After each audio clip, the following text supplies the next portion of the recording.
형사사건에 연루되었을 때 가장 중요한 것은 진술의 맥락을 관리하는 것입니다. 경찰 조사에서 무심코 뱉은 한마디가 나중에 법정에서 불리한 증거로 쓰이는 경우가 정말 많습니다. 특히 초기 대응이 중요한 절도, 성범죄, 보험사기 같은 사건에서는 첫 조사부터 진술의 방향을 어떻게 잡느냐에 따라 결과가 완전히 달라질 수 있습니다.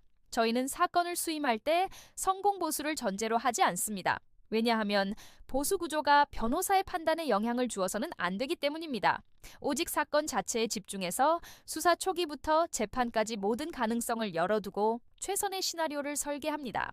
경찰 조사에 함께 참여해 진술을 조력하고 기소 가능성이나 양형에 영향을 줄 변수들을 미리 분석해서 방어 전략을 세우는 것, 이것이 변호사가 책임져야 할 역할의 본질이라고 생각합니다. 상담 때 발생한 비용이 나중에 중복되지 않도록 조정하고 형식적인 착수금만으로 사건을 진행하지 않는 것도 같은 이유입니다. 민사사건 역시 마찬가지입니다. 단순히 소송에서 이기는 것이 목표가 되어서는 안 됩니다. 채권 추심이나 손해배상 사건이라면 소송 전부터 상대방의 재산을 파악하고 판결 후에 실제로 돈을 돌려받을 수 있는 강제집행까지 염두에 두고 사건을 설계해야 합니다. 특히 전세 사기나 부동산 분쟁처럼 권리관계가 복잡한 사건에서는 공인중개사, 자격을 바탕으로 계약서의 법적 의미와 등기부등본의 권리관계를 함께 분석하여 실질적인 해결책을 찾습니다.